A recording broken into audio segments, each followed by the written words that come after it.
आखदा दिल मेरा श्री ओम नारायण कहलाउण वाले तुसी दीन दयाल किरपाल साडे साडे दिलां दी आस बुझाउण वाले साडे सिर ते हर नाम जी दा हथ होवे हरि नाम दा रंग चढ़ाउण वाले सरदार राम जी उन्हां नूं तार दिंदे श्रद्धा नाल ਜਿਹੜੇ ਇੱਥੇ ਆਉਣ ਵਾਲੇ ਸਰਦਾਰ ਰਾਮ ਜੀ ਉਨ੍ਹਾਂ ਨੂੰ ਤਾਰ ਦਿੰਦੇ ਸ਼ਰਧਾ ਨਾਲ ਜਿਹੜੇ ਇੱਥੇ ਆਉਣ ਵਾਲੇ ਮਾਤਾ ਈਸ਼ਰਾਂ ਦੇ ਸੋਹਣੇ ਲਾਲ ਨਾਵੇ ਮਾਤਾ ਈਸ਼ਰਾਂ ਦੇ ਸੋਹਣੇ ਲਾਲ ਨਾਵੇ ਤੇਰੇ ਜਿਹਾ ਨਾ ਮਾਈ ਦਾ ਲਾਲ ਕੋਈ सारे जग दा चन ते नूर भरिया तेरे नाल दी नहीं मिसाल कोई नंदा चौर जो जग ते साजिया तू नंदा चौर जो जग ते साजिया तू इस जिहा न जग ते द्वार कोई तेरे ओ मंदिर जैसा नहीं मंदिर देखो धरत आकाश दी भाल तेरे ओम मंदिर जैसा नहीं मंदिर देखो धरत आकाश की भाल ओम बापू श्रद्धा राम जी महाराज की सदा बापू हर भगवान जी महाराज की सदा। परम पूजनीय बापू ओम जी महाराज जी के पावन पवित्र दरबार में हाजिरियां पड़ रही है। बापू जी की लाडली और प्यारी सासंग बड़े सौभाग्यशाली हैं हम। ये पूरा महीना हमने बापू श्रद्धा राम जी द्वारा चलाया गया जो पर्व था उसका आनंद लिया। कुछ दिन शेष रह गए हैं। हमें यही प्रार्थना करनी है बापू श्रद्धा राम जी से कि जैसे ये महीना निकल गया ये दिन भी निकल जाए और आपकी ऐसी कृपा हो कि हमारा सारा साल ही मांग मास बन जाए। महापुरुष समझाते हैं ये मालिक की अपार कृपा है कि हमें ये मानव योनि मिली है। यही एक ऐसी योनि है जिसमें परमात्मा ने हमें विवेक दिया है, बुद्धि दी है। बाकी सभी योनियां तो भोग योनियां हैं। जीव उसमें सोच नहीं सकता, अपना भला बुरा कर नहीं सकता, पहचान नहीं सकता। बड़े अच्छे कर्म हैं हमारे कि हमें कई जन्मों के बाद ये योनि मिली है और बड़े अच्छे कर्म हैं उससे भी ज़्यादा, उससे भी कई अच्छे कर्मों करके हमें गुरु की शरण मिली है। ये जीवन अपने कर्मों पर आधारित है। जैसे कर्म करते हैं वैसा ही फल मिलता है। अच्छे कर्म किए अच्छा फल मिल गया, बुरे कर्म किए बुरा फल मिल गया। ये ओम जी की अपार कृपा है कि हम उनकी शरण में बैठे हुए हैं और अपने कर्मों को सार्थक कर रहे हैं। अपने ऊपर जो चढ़ी हुई मैल है उसको कम कर रहे हैं। अगर कुसंगत मिल गई तो ये मैल और चढ़ जाती है। हम बड़े भाग्यशाली हैं कि हमें ओम जी की शरण मिली है। हम अपने जीवन को सार्थक कर रहे हैं। कथा आती है कि एक महात्मा थे अनंत कृष्ण बाबा जी। वो अपनी कुटिया में कथा करते रहते थे। कथा करने, प्रवचन करने, सत्संग करना। एक युवक अक्सर उनकी कुटिया में जाता था। जब भी सत्संग होना, जब भी कथा होनी, उसने जरूर जाना। कई साल बीत गए। वो युवक हमेशा वहां जाता रहा। एक दिन उसके मन में ये भाव आया कि आज बाबा जी से प्रार्थना की जाए कि आप समझाते हैं कि हमेशा नाम का सिमरन करना चाहिए, नाम की युक्ति का अभ्यास करना चाहिए। मुझ पर भी कृपा कर दें, मुझे भी गुरु दीक्षा दे दें।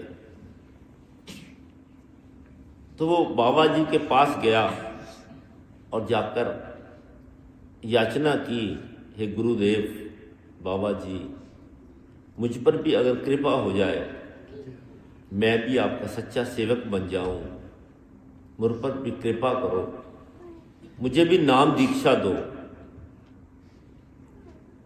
तो महात्मा जी कहते हैं, बेटा ऐसे करो, मैं अब तुम्हें एक मंत्र बताता हूं, इसका 11 लाख जाप करो और फिर उसके बाद आना, फिर सोचेंगे, फिर देखेंगे। वो मंत्र लेकर वो युवक चला गया और जाप करता रहा। कई महीने बीत गए, जाप कंप्लीट हो गया। तो फिर वो महात्मा जी के पास आया, गुरुवर, अब 11 लाख जाप पूरे हो गए हैं, अब कृपा करें। तो बाबा जी ने कहा, नहीं, अभी समय नहीं आया, 11 लाख जाप और करो। फिर वो दोबारा जाप करने लगा। पहली बार उत्साह ज्यादा था, अब उत्साह कुछ कम हो गया, भाव कम हो गया, समय ज्यादा लग गया, कई साल लग गए। एक दिन ऐसे ही जा रहा था तो उसे कुछ तांत्रिक मिल गए। तांत्रिकों के साथ मुलाकात हो गई। वो उसे अपने आश्रम में ले गए। तो उस युवक ने बताया कि मैं बाबा जी के पास जाता हूं, उनके आगे प्रार्थना की थी, गुरु दीक्षा की, लेकिन उन्होंने 11 लाख बार जाप करने को कहा। मैंने किया, वो कहता अभी समय नहीं आया, एक बार फिर 11 लाख जाप करो। मैं वो जाप कर रहा हूं तो वो तांत्रिकों ने कहा, तुम किस चक्कर में पड़ गए, तुम अभी जवान हो, बहुत कुछ कर सकते हो, तुम हमारे साथ रहो, हमारे पास आ जाओ, हम तुम्हें सिद्धियां बता देंगे, तांत्रिक सिद्धियां बता देंगे और प्रेत को अपने बस में कर लेंगे।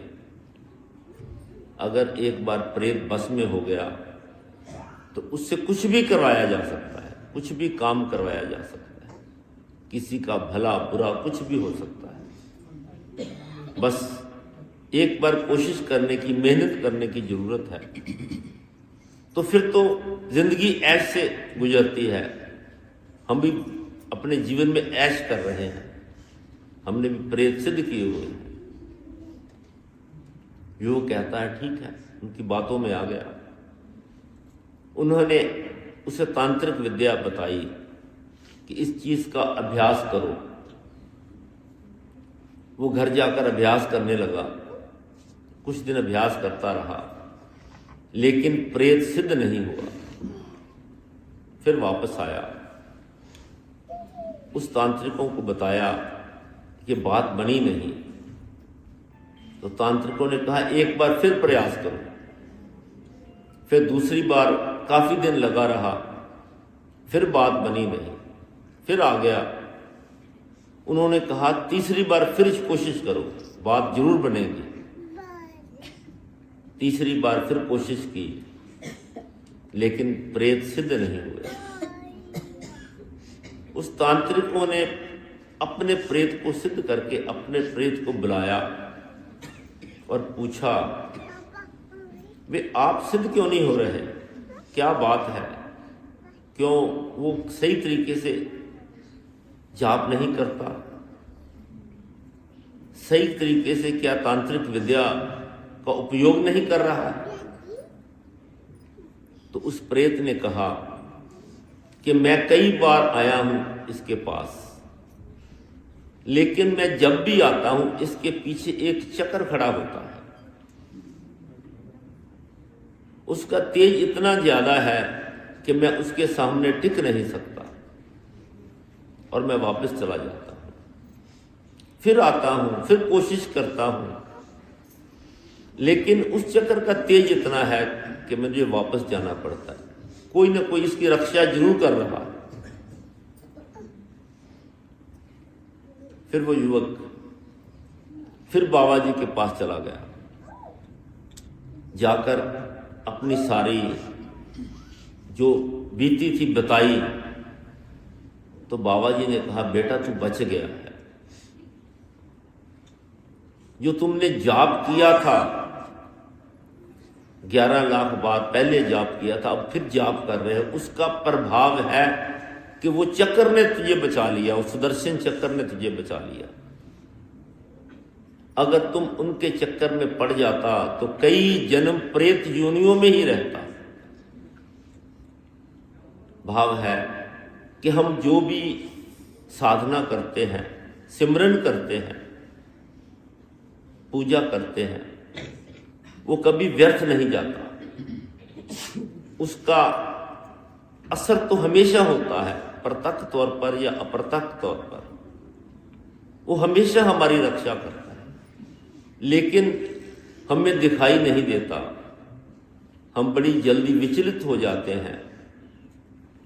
अगर किसी ने नाम दीक्षा ली है, कोई कह रहा है मेरे साथ इतने साल हो गए,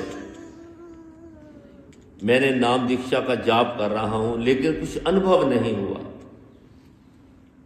बात अनुभव की नहीं है, बात है कि अपनी ड्यूटी निभाते चले जाओ, अपना कर्म करते चले जाओ। जब मालिक की कृपा होगी तो वो अपने आप तुम्हारे पास आएंगे और तुम्हें उस शाश्वत आनंद की अनुभूति होगी। किया हुआ जाप, किया हुआ जाप, किया हुआ तप, की हुई सेवा कभी व्यर्थ नहीं जाती, उसका फल हमेशा मिलता है। हम हर रोज पिता संतराम जी की वाणी पढ़ते हैं। पिता संतराम जी आगे लिखते हैं, काफ करंदे योग ने कम दोवें, सेवा गुरां दी राम दा नाम लेना। रास सुखा दी मगर है बहुत औखी, औखा इस थी दूसरा काम लेना। दो ही काम है करने वाले, एक राम का नाम और दूसरी गुरु की सेवा। सिमरन करते जाओ, गुरु की सेवा। गुरु की सेवा क्या है? गुरु की सेवा ये नहीं कि गुरु की सेवा करनी है, गुरु की सेवा है संगत की सेवा। परमात्मा की सेवा करनी है तो परमात्मा खुद सेवा नहीं करवाते, गुरु खुद अपनी सेवा नहीं करवाता। अगर हम संगत की सेवा करेंगे, वो अच्छा कर्म करेंगे, दान देंगे, कुछ बुजुर्गों की सेवा करेंगे, कुछ बच्चों का ध्यान रखेंगे, कुछ दरबार में सेवा करेंगे, कुछ बर्तनों की सेवा, कुछ झाड़ू की सेवा, जो भी सेवा मिल गई, ये गुरु की सेवा ही कही जाती है। रास सुखा दी मगर है बहुत औखी, औखा इससे दूसरा काम लेना। काम मुश्किल है लेकिन आनंदमयी है। रास सुखा दी मगर है बहुत औखी। सुख बहुत है, शाश्वत आनंद की अनुभूति होती है, लेकिन बड़ा मुश्किल है, नामुमकिन नहीं। कोशिश करने से सफलता मिलती है। तीखी खंडियों निकी है बाल नालों, सीस भेट ले गुरां दी शरण पैना। सीस बाज कमावनी सदा सेवा, संत दास डरदे सदा दिलों रहना। तीखी खंडियों निकी है बाल नालों, भाल है, भाव वही आता है कि ईगो। कहते ने प्रेम गली अति सांकरी, ई में दू न समाए। जब मैं थी वो नहीं, जब वो है मैं नहीं। ये रास्ता बड़ा तंग है, प्रभु से मिलना बड़ा मुश्किल है। इसके लिए अपनी मैं को मारना पड़ता है, अपनी ईगो का त्याग करना पड़ता है। तभी जाके गुरु की शरण मिलती है, गुरु का प्रेम मिलता है, गुरु की कृपा मिलती है। शीस बाज कमावनी सदा सेवा, संत दास डरदे सदा दिलों रहना। शीस देकर अपने आप को कुर्बान करके जीते जी मरना पड़ता है, तब जाके सफलता मिलती है। अपने सभी संकल्प मिटाकर, विकल्प मिटाकर, इच्छाओं का दमन करके माया को त्याग किया, ये पांचों इंद्रियों का दमन करके फिर जाकर सफलता मिलती है। गाफ गुरां नूं जेकर खुश कर लें, फिर रब दे मिलने विच देर की है। गुरु रब दे विच ना भेद कोई, फर्क बोली दा 10 का फेर की है। अगर गुरु को खुश कर लेगा, अगर तेरा गुरु खुश हो जाएगा तो परमात्मा अपने आप ही खुश हो जाएगा। गुरु को खुश कर लिया, परमात्मा को खुश कर लिया, एक ही बात। गुरु रब दे विच ना भेद कोई, फर्क बोली दा 10 का फेर की। गुरु और परमात्मा में कोई फर्क नहीं होता। जो समर्थ गुरु हैं, बापू ओम जी महाराज, बापू श्रद्धा राम जी महाराज, बापू हरनाम जी महाराज, ऋषि ठाकुर दास जी महाराज, जिन्होंने अपना पूरा जीवन भक्ति की है, उनमें और परमात्मा में कोई फर्क नहीं है। बस बोली का ही फर्क है, समझने का ही फर्क है। पहले मैंने एक दिन कथा सुनाई थी ना कि गुरु एक आम व्यक्ति नहीं होता, आम इंसान नहीं होता। वो तो परमात्मा का जामा पहनकर इस धरती पर आता है इंसानी रूप में। यही बताया गया है कि गुरु और परमात्मा में कोई फर्क नहीं है। अगर किसी पर गुरु की, प्रभु की कृपा होती है तभी वो गुरु बनता है। ढोंगी गुरु तो बहुत होते हैं, उनको छोड़कर अगर पूर्ण गुरु की बात की जाए, तो बिना प्रभु की कृपा के गुरु नहीं बन सकता। उसकी कृपा होती है तभी गुरु बनता है। एक कथा आती है ना कि एक बार नारद मुनि जी भगवान शिव के पास चले गए, भगवान श्री हरि के पास चले गए दर्शन करने के लिए। तो भगवान श्री हरि ने माता लक्ष्मी से कहा कि नारद मुनि की सेवा करो, बहुत सेवा करो, जितनी हो सकती है सेवा करो। माता लक्ष्मी ने नारद मुनि की बहुत सेवा की। जब सेवा की, उसके बाद जब नारद मुनि जी चले गए तो प्रभु ने कहा, देवी जिस स्थान पर नारद मुनि जी बैठे थे उस स्थान को गौ के गोहे से इसको लीप दो, गोबर से लीप दो, गौ के गोबर से इसको लीप दो। ये बात नारद मुनि ने सुन ली तो एकदम वापस आ गया। तो कहता है, प्रभु मैंने ऐसी कौन सी गलती कर ली, मेरे से कैसी गलती होगी, आप कहते हैं कि इस स्थान को गौ के गोबर से लीप दो, मैं क्या इतना बुरा हूं? तो प्रभु कहते हैं, नहीं नारद मुनि जी, नहीं, तुम निर्गुरे हो, तुमने गुरु धारण नहीं किया। जो जीव गुरु धारण नहीं करता वो जहां भी बैठता है वो स्थान अपवित्र हो जाता है। उसको गौ के गोबर से लीपना पड़ता है। तो नारद मुनि जी कहते कि मैं क्या करूं? तो भगवान कहते हैं, ऐसे करो, मातलोक में चले जाओ, धरती पर चले जाओ, जो भी व्यक्ति तुम्हें सबसे पहले मिले उसको गुरु धारण कर लो। वो धरती पे आ गया। जब आया तो सामने समुद्र नजर आया। वहां पर एक मछेरा नजर आया। मछेरा नजर आया, उसके मन में ये भाव आ गया कि ये मछेरा मेरा क्या गुरु बनेगा। मैं तो एक ऋषि हूं, एक मछेरा है, इसे क्या मालूम। वापस चला गया भगवान के पास, भगवान से कहा, प्रभु मैं तो धरती पर गया था, मुझे एक मछेरा नजर आया था सबसे पहले। तो प्रभु कहते उसको गुरु बना लो। तो कहता हूं कहां, मैं एक ऋषि, वहां को क्या एक मछेरा, वो मेरा गुरु कैसे बन सकता है। प्रभु कहते तेरे मन में ईगो आ गई, तेरे मन में अहंकार आ गया, जा तुझे अब 84 लाख जोनी भुगतनी पड़ेगी, तूने अपने गुरु का अपमान किया है।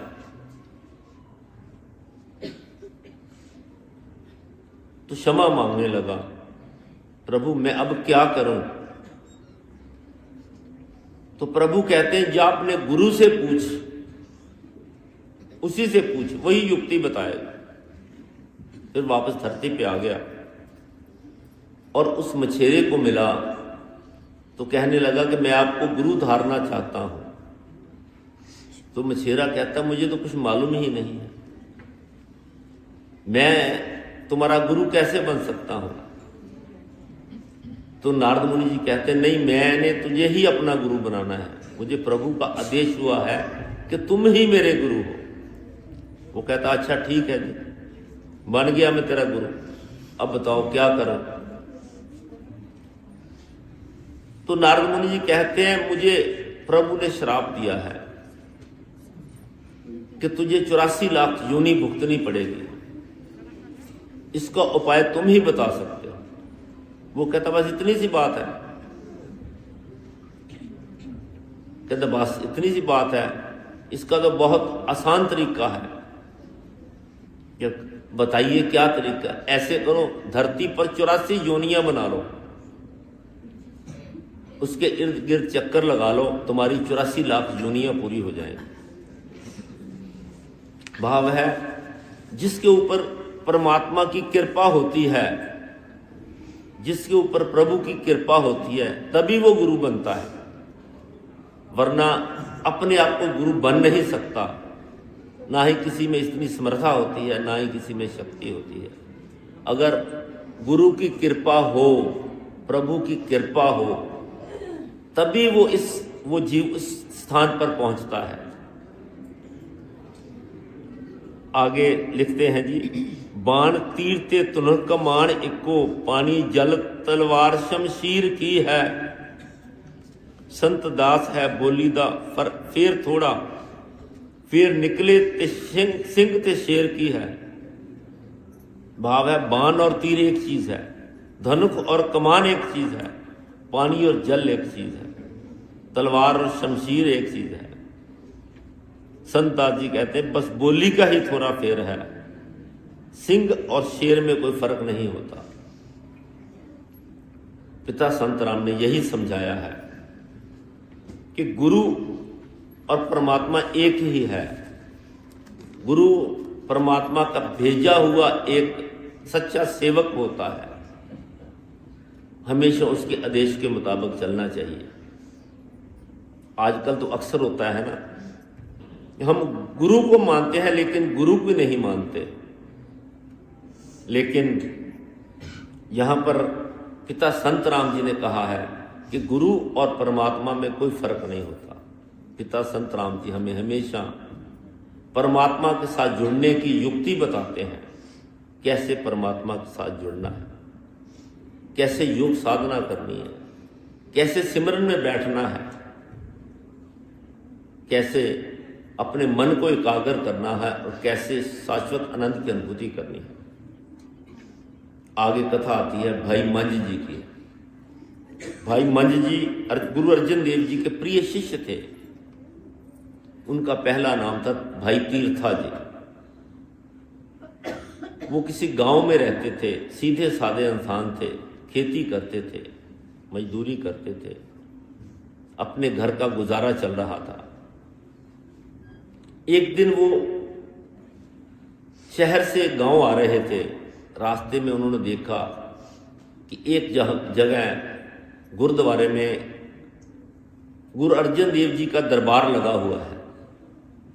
संगतें आ रही हैं, जा रही हैं, सबके चेहरे पर बहुत नूर है, रूहानियत है। उनको देखकर मन प्रसन्न हो जाता है। तो भाई तीर्था जी के मन में भी आया, क्यों ना मैं भी गुरुद्वारे जाऊं। अंदर आ गया तो गुरुदेव से प्रार्थना की कि गुरुदेव मुझ पर भी कृपा करो, मुझे भी अपना शिष्य बना लो, अपना सेवक बना लो। तो गुरुदेव कहते हैं, तू क्या बनेगा गुरु, सेवक क्या बने, तू तो बड़ी मसीतों को पूजता है, पहले इनको त्यागना पड़ेगा। कहता जी मैं छोड़ दूंगा, मैं त्याग दूंगा। तो गुरुदेव कहते हैं फिर एक गुरु का होकर रहना पड़ेगा, मैं वो भी कर लूंगा। चलो ठीक है। घर आ गया। घर आके उसने घर में सखी सरोवर का एक मजार बना रखी थी, उसको तोड़ दिया। पत्नी को कहता है कि हम आज से गुरु नानक देव के सिख हैं, गुरु नानक के बच्चे हैं, गुरु नानक के सिख हैं, उसके सेवादार हैं। हमने कोई भी गलत काम नहीं करना है। सारे काम बंद कर दिए। जो उनका प्रधान था उसने उसे वहां से निकाल दिया, उसके ओहदे से निकाल दिया। सारा कुनबा नाराज हो गया। सभी उससे कहने लगे तू क्या कर रहा है, अपना गुरु छोड़कर उस गुरु के पीछे चला गया। वो कहता नहीं, मैं अब तो मैं गुरु का सिख ही बनूंगा, गुरु नानक देव का सिख ही रहूंगा। आहिस्ता आहिस्ता घर में गरीबी आ गई, सारे डंगर मर गए, हवेली खाली हो गई। एक दिन गुरु का आदेश आया। आकर एक सिख ने बताया कि भाई तीर्था जी आपको गुरुदेव बुला रहे हैं। आदेश सुनते ही वहां चला गया, गुरुदेव की शरण में चला गया। गुरुदेव ने कहा कि ऐसे करो, सेवकों से एक रस्सा ले लो और हर रोज लकड़ियां लेके आया करो, जिससे कि लंगर की व्यवस्था हो सके, लंगर बन सके। उसने ऐसा ही किया, रस्सा ले लिया और वहां आसपास जंगल से लकड़ियां इकट्ठी करता, सारा दिन इकट्ठी करके शाम को लेके आ जाता, जिससे सुबह खाना बनता। सारा दिन वो उस लकड़ियों से ही खाने बात बनती, आग जलती। ऐसे ही सिलसिला चल रहा था। एक दिन गुरुदेव ने पूछा कि भाई मांझ खाना कहाँ से खाता है? तो भाई मांझ ने कहा कि मैं गुरुदेव मैं लंगर से खाता हूं, पंगत में बैठकर खाता हूं। तो गुरुदेव कहते ये तो मजदूरी हो गई, काम किया और खाना खा लिया, आज से तेरा खाना लंगर से बंद। कहता ठीक है जी। फिर उसने लकड़ियां लानी, पहले दरबार के लिए, फिर अपने लिए लकड़ियां लानी, उसको बेचकर भोजन तैयार करना, फिर खाना। समय बीतता गया। एक दिन वो आ रहा था कि आंधी आ गई, आंखों में धूल पड़ गई, पैर फिसल गया और एक कुएं में गिर गया। कुएं में गिर गया, सिर के ऊपर लकड़ियों की गठड़ी थी, गठड़ी सिर पे रखी हुई है। सारी रात कुएं में ही खड़ा रहा। सुबह गुरु से प्रार्थना की, गुरुदेव मुझे बचाइए, मुझे यहां से निकालिए, मेरे पास लकड़ियां हैं, इसी से ही लकड़ियां जलेंगी तभी भोजन की व्यवस्था होगी, लंगर की व्यवस्था होगी। गुरुदेव दौड़े चले आए अपने सेवादारों को साथ लेकर। जाके देखा तो भाई मंझ कुएं में खड़ा था। उन्होंने सेवादारों से कहा रस्सा डालो और इसको बाहर निकालो। तो भाई मंज कहता है पहले लकड़ियों को निकालो, इससे भोजन बनना है, बाद में निकालना। पहले लकड़ियां निकाली गई, फिर उसको निकाला गया। गुरुदेव ने बाहर निकालते ही उसको अपनी छाती से लगा लिया कि तू मेरा सच्चा सेवक है, सच्चा सिख है।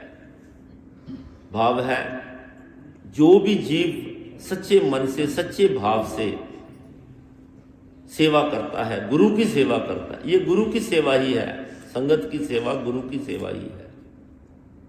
गुरु हमेशा उस पर प्रसन्न रहते हैं, उस पर दयालु रहते हैं, कृपालु रहते हैं।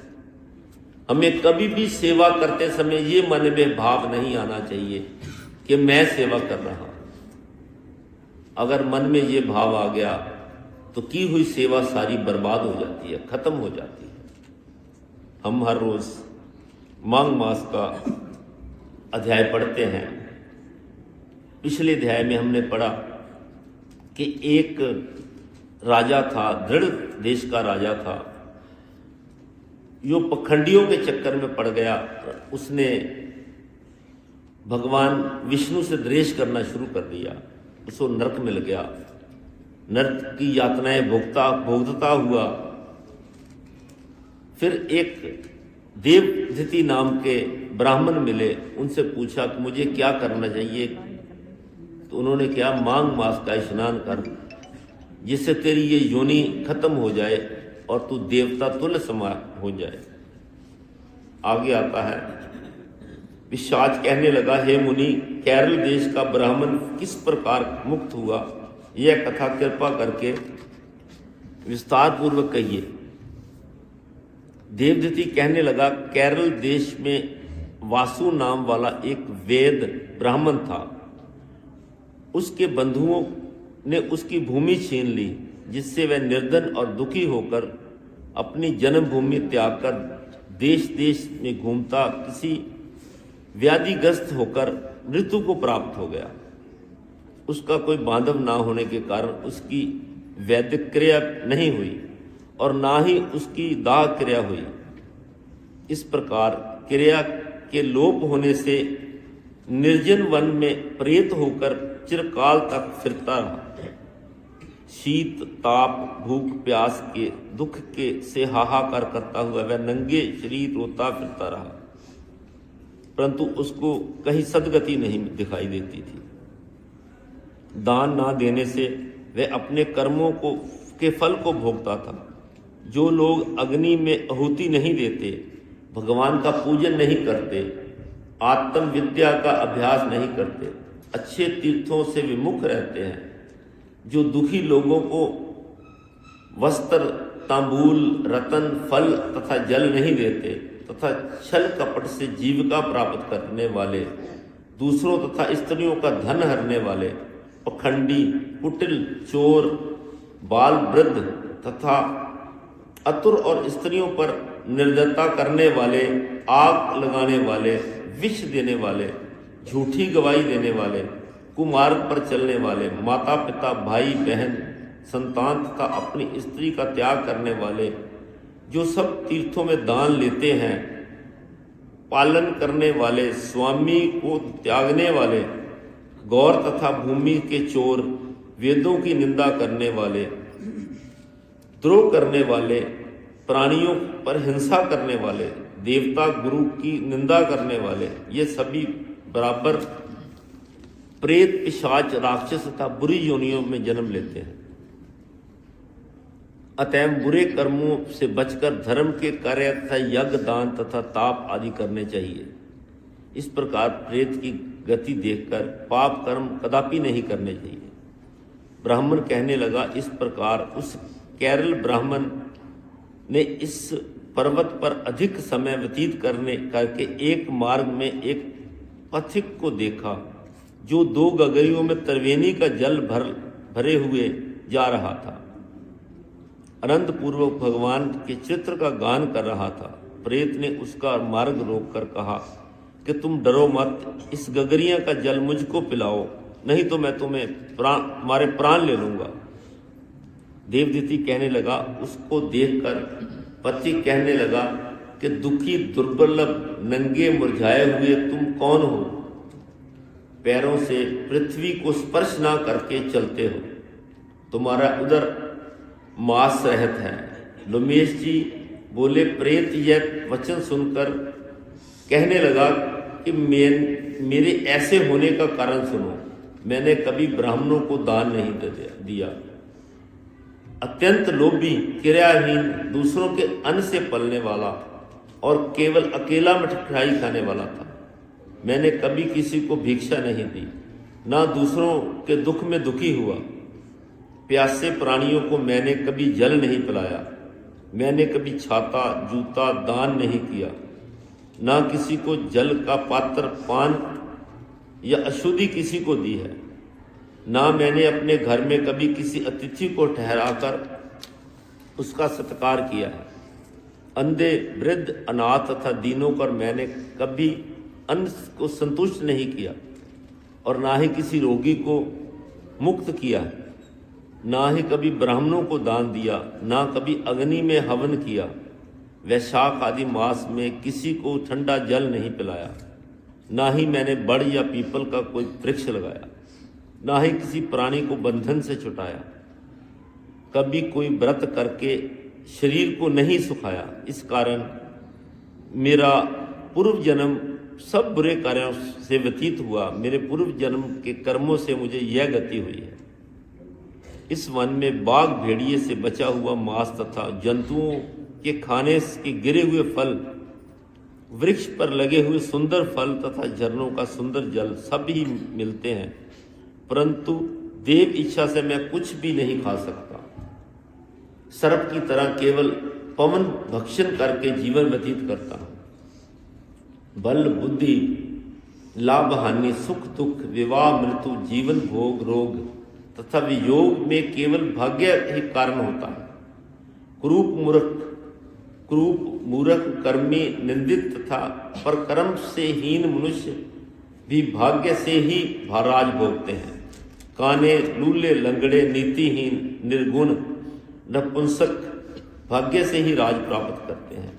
पर्वत पर भी बलवान राक्षस पिशाच रहते हैं, जिनमें में से कभी कभी कोई कहीं वन में फिरते हुए अपने कर्मों के अनुसार अन्न जल प्राप्त करते हैं, परंतु आपको उनका भय नहीं होना चाहिए, क्योंकि धर्मात्मा पुरुषों की उनकी पवित्रता की रक्षा करती है।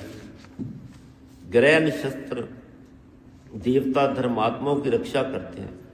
यह पिशाच आप जैसे भक्त की तरह आंख उठाकर नहीं देख सकता। जो नारायण की भगवान की भक्ति से पवित्र रहता है, उसको प्रेत, पिशाच, पूतना कोई बाधा नहीं दे सकते। भूत, बेताल, पिशाच, शाकनी तथा दूसरे दुष्ट जंतु पवित्र वैष्णव की तरफ देख भी नहीं सकते। जिसकी जीवा पर गोविंद का नाम, हृदय में वेद विद्यमान हो, जो पवित्र और दानी हैं, ऐसे आपको कभी भय नहीं हो सकता। ये ब्राह्मण, इस प्रकार कर्मों का फल भोगता हुआ मैं रहता हूँ, ऐसा सोचकर मैं शोक नहीं करता। एक बार मैं जीवालिनी नदी के किनारे पर गया। वहां पर घूमते हुए मैंने सारस के वचनों को सुना था। भाव है, इसमें बताया गया है कि जो अच्छे कर्म नहीं करता, दान नहीं करता, सेवा नहीं करता, पूजा नहीं करता, किसी का भला नहीं करता, कोई जल का प्याऊ नहीं लगाता, वो बुरी योनि में पड़ता है। जो जीव भगवान से द्वेष करता है, किसी को दुख देता है, किसी की भूमि हर लेता है, किसी को कष्ट देता है, वो भी प्रेत योनि में जाता है। इसीलिए महापुरुष समझाते हैं कि हमें हमेशा अच्छे कर्म करने हैं, बुरे कर्म नहीं करने। जो हम भुगत रहे हैं वे अपने पिछले जन्मों का भुगत रहे हैं, इसे हम बदल नहीं सकते। लेकिन आगे कोशिश यही करनी है, कोई ऐसा ना कर्म ना करे, मनसा वाचा कर्मा, ऐसा कर्म ना करे कि जिससे हमें आगे जाकर यम की यातना भोगनी पड़े। कुछ दिन शेष रह गए हैं, ओम जी से यही प्रार्थना करनी है हमें शक्ति दें, सद्बुद्धि दें, समर्था दें कि हम हर रोज़ सुबह जल्दी उठकर स्नान करके आपके दर्शनों को आएं और अपने जीवन को सार्थक करें। आओ अरदास करें। औखी घाटी बिखरा पैना मेरे अंग संग होए सहाय गुरु, संगत मिले अरदास करो मेरे मनो न विसरे वाहे गुरु। मेरे अरदास करो मेरे मनो न विसरे वाहेगुरु। मौसम दीन न दीन हित तुम समान रघुवीर, अष्ट विकार मणि हरो विशंभव भीर। सियावर राम जय जय मेरे प्रभु राम, करो कल्याण सीताराम मेरे मन बसियो राम। भजमन नारायण नारायण नारायण, भजमन नारायण नारायण नारायण। ओम नारायण नारायण नारायण, भजमन नारायण लक्ष्मी नारायण नारायण नारायण। ओम बापू नंदा चौर वाले आपकी शहनशाह झंडे की सदा, उचिया मंदिरा वाले बापू की आपकी सदा। सब संतन की जय, सब संगत की जय।